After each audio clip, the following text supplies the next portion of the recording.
Hello fellow teachers and welcome back to my YouTube channel. So kung bago ka pa lang sa channel ko, please don't forget to subscribe at hit mo na yung post notification bell para updated ka every time na magpo-post ako ng bagong video. So eto na yung part 2 video natin, continuation ng RPMS tool. So I already uploaded video at yung files ay nasa description box kung gusto nyong i-download para meron kayong guide para alam nyo kung anong mga MOVs ang kakailanganin nyo ngayong school year 2020 at 2021. Isa sa mga pinakamahalagang MOV ay ang COT o yung Classroom Observation Tool na ginagamit para i-rate ang isang teacher kung paano siya magturo depending on the indicators na kailangan ma-meet ng teachers. So, ang pinaka-highest na level doon ay 7. So, nakikita nyo naman sa title itself, ang pag-aaralan natin ngayon o ang mag-walkthrough tayo tungkol sa Classroom Observation Tool RPMS for proficient teachers. This is for teachers 1 to 3 in the line of COVID-19 pandemic school year 2020 to 2021. So kahit na walang face-to-face ay kailangan pa rin na ma-observe ang teachers kung paano siya magturo. So paano yung mangyayari doon since walang face-to-face at walang observation na mangyayari inside the classroom? So katulad nung sinabi ko doon sa last video ko, meron tayong tatlong option. The first option is online class, yung sa mga nag-synchronous classes. Pangalawa naman ay yung pre-recorded video at yung pangatlo naman ay pwede ka ma-observe during LAC session. Ayan. So, ito yung rubric level summary. So, ang grade nyo, ang pinakamababa ay 3 at ang pinakamataas ay 7. So, starting from 3, ang level nun ay organizing. Ayan. And then, the teacher demonstrates a limited range of loosely associated pedagogical aspects of the indicator, wherein when a teacher gets a score of 3, he or she needs improvement. So, hindi naman ibig sabihin na bagsak yun, kailangan lang mag-improve. At naniniwala naman ako na ang mga teachers ay matataas yung mga grade. Lalo na yung mga experienced or seasoned teacher. So, kapag naman 4, which is developing, the teacher demonstrates a range of associated pedagogical aspects of the indicator that sometimes are aligned with the learner's developmental needs. Kapag naman 5, applying, the teacher demonstrates a range of associated pedagogical aspects of the indicator that usually are aligned with the learner's developmental needs. For level 6, consolidating, the teacher uses well-connected pedagogical aspects of the indicators that consistently are aligned with the student development and support students to be successful learners. At ang pinakamataas, which is 7, integrating, the teacher uses well-connected pedagogical aspects of the indicator to create an environment that addresses the individual and group learning goals. So as a teacher, syempre ang tinatarget natin ditong grade ay yung mataas na. So it's either 6 or 7. So yung 5 naman na grade is not bad. Wherein kapag nakuha mo yung grade na 6 or 7, ibig sabihin nagde-demonstrate ka or nagpapakita ka na very good or excellent sa iyong pagtuturo. So wherein marami naman kasi ang bagay na kino-consider at ang pinaka isa sa mga indicator nan is yung content and pedagogy na kailangan naka-align sa curriculum yung ating ituturo. Of course, magsiset tayo ng mga objectives at kailangan ay ma-meet natin yung mga objectives. We have the cognitive, we have the affective, and we have the psychomotor domain. So kailangan nating ma-target yung needs and interest and diversity ng ating mga learners. And it's quite challenging or talagang it's really challenging for us ngayong new normal since wala nga tayong face-to-face. Ayan. So, ang hirap mag-conduct ng mga online classes. Syempre, kailangan ng orientation doon, yung mga online etiquettes. Ayan. So, here's our first indicator, apply knowledge of content within and the cross-curriculum teaching areas. So, we have here descriptions for each level. So, 3 to 7. Syempre, ang babasahin ko na lang dito yung pinaka-highest kasi yun yung atin talaga pinaka-target. And we have here the features of practice. But don't you worry, meron naman tayo dito mga clarifications sa baba kung meron mga terminologies na hindi maintindihan. So, makakakuha ka ng grade na 7 if the teacher applies accurate, in-depth, and broad knowledge of content and pedagogy. Again, syempre kapag nagturo tayo, kailangan talaga accurate. No? Lalo na kapag math subject. I mean, not only in math subject. Even in history, kailangan meron tayong mga sources or mga references na gagamitin if ever na halimbawa may mga questions na kailangan i-clarify or kaya naman patunayan na yon ay tama. Lalo na kapag mga sa history, di ba? Kailangan meron ka mga supporting facts doon. That creates a conducive learning environment that enables an in-depth and sophisticated understanding of the teaching and learning process to meet individual or group learning needs within and across curriculum teaching areas. So, ginamit doon yung adjective na sophisticated understanding. So, meaning to say, it's very challenging for a teacher na mag-set kayo ng objectives that is smart. So, kailangan siya ay specific, measurable, attainable, reliable, and time-bounded. Kailangan ay ma-meet nyo siya, no? With your sets objectives. Kailangan ay ma-meet nyo yung pinaka-goal nyo. Ayan, nakalagay dito. Meet individual or group learning needs within and across curriculum teaching areas. Of course, nakabase yung inyong ituturo doon sa curriculum. Lalo nga ngayong school year, meron tayong tinatawag na most essential learning competency. So, number 1, the teacher applies extensive knowledge of content beyond his or her area of specialization. So, I know naman na lalo na kapag ikaw ay graduate ng, di ba, meron tayong specialization. Halimbawa, gumraduate ka ng BSN Mathematics, tapos ang handle mo pang subject ay Math. Of course, alam ko na meron kayong mastery of the subject matter or talagang expert na kayo sa subject na yon. Pero hindi ko rin naman inaano yung mga teachers na gumraduate ng hindi nila major, tapos yun yung ituturo nila. Of course, I appreciate the effort. Yung iba ay talaga nag-aaral pa, nagkakaroon ng bridging or something para lang magkaroon sila ng extensive knowledge. So of course, alam ko na ang teachers talaga ay araw-araw yan talaga nag-aaral. Ayan. Number 2, the teacher motivates learners to investigate the teaching area to expand their knowledge and satisfy their curiosity. So lagi dapat merong motivation. 'Di ba nga bago tayo mag-start ng klase, lagi tayo merong motivation. So, kailangan ay ma-motivates natin yung ating mga learners at para maging exciting at challenging yung ating lesson. For number 3, the teacher cites intra- and interdisciplinary content relationships.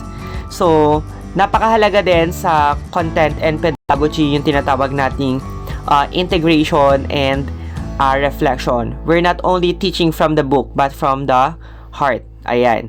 Number 4, the teacher shows expertise in the content and uses appropriate pedagogy in delivering the lesson. So, alam ko na nilalagay natin sa ating mga lesson plan or ngayon tinatawag na lesson exemplar yung ating approach na magiging effective sa ating pagtuturo. Kaya lang, medyo limited ngayon yung approach. Wala tayong masyadong collaborative approach. Ayan. Pero pwede naman yung integrative and reflective. So, napakagandang approach na. Ayan, nandito yung mga clarifications. Kung meron kayong question, ayan, kung ano ba yung ibig sabihin ng accurate knowledge, in-depth knowledge, and broad knowledge. So, naandyan. So, pwede nyo siyang basahin. Ayan. So, yun yung sa under ng content and pedagogy across the curriculum. So, para kayo ay makakuha ng rating na 7, so, kailangan ipakita nyo na talagang expert kayo doon sa tinuturo nyo. For indicator 2, plan and deliver teaching strategies that are responsive to the special educational needs of learners in difficult circumstances, including geographic isolation, chronic illness, displacement due to armed conflict, urban resettlement or disasters, child abuse, and child labor practices. The question is, how are we going to deliver the lesson? Lalo na ngayong trying time. So, it's very challenging. So, makakuha ka ng rating na 7 if the teacher employs extensive repertoire of strategies to create a learner-centered environment that addresses the special educational needs of the individual and group of learners in difficult circumstances. So, ngayon, upon knowing or na-assess mo na or na-evaluate mo na yung mga output ng mga estudyante and you found out na merong ilang students na kailangan mag-undergo ng intervention program. So, ano ba yung ginawa ni teacher? So, ano ba yung kanyang plano na nakalatag para mas mag-improve pa yung ability ng isang estudyante sa specific subject area? Halimbawa sa mathematics, halimbawa ay mababa yung mga nakuhang scores. Ano ba yung kailangan ni teacher? Kailangan niya ba mag-provide ng mga pre-recorded videos? Kailangan niya ba mag-conduct ng online tutoring, etc. Number 1, the teacher demonstrates a wider understanding of the educability of individual learners. Number 2, teachers' instructional strategies respond to individual and group of learners' background, thus creating an environment where learners feel equally involved. So sabi nga dapat no learners should be left behind. So kailangan walang learners na may iwan. So as much as possible ay doble talaga yung effort ni teacher, lalo na dun sa mga sabihin na nating mga slow learners para ma-address yung kanilang problems, para ma-feel nila na hindi sila nag-iisa or hindi sila naiiwan sa lesson, lalo na yung mga estudyante na sabihin na natin na walang kasama sa bahay, walang guardians or parents na nagsusupport ng kanilang studies. So para mas maunawaan nyo pa, meron dang clarifications na naka-include kung ano ba yung ibig sabihin ng mga nakalagay sa descriptions.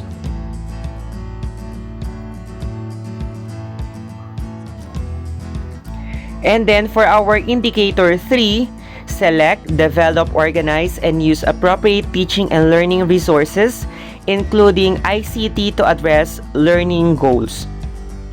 For indicator 3, paano naman tayo makakuha ng grade na 7?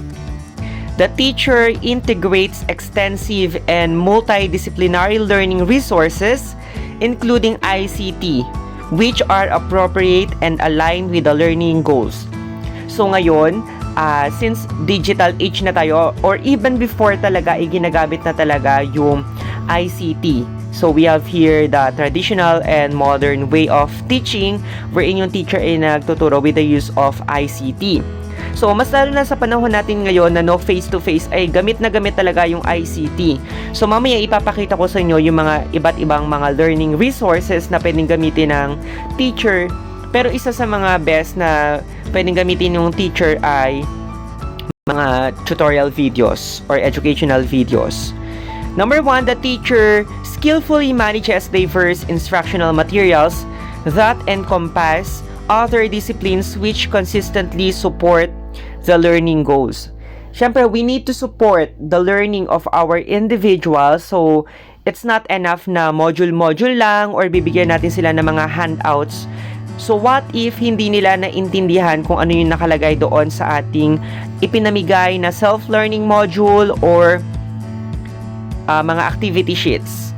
So, ito yung mga teaching and learning resources na makakatulong sa inyo at makakatulong na rin at the same time sa ating mga students.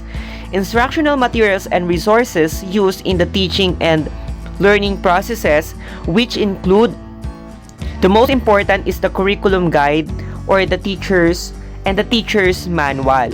Of course, yung SLM nila ay nakabase doon sa curriculum, doon sa most essential learning competency, at kailangan meron ding guide yung teacher kung kailan ba dapat sagutan ng mga student yung certain activity, ano ba yung dapat nilang i-accomplish. Kailangan ay meron talagang malinaw na direction.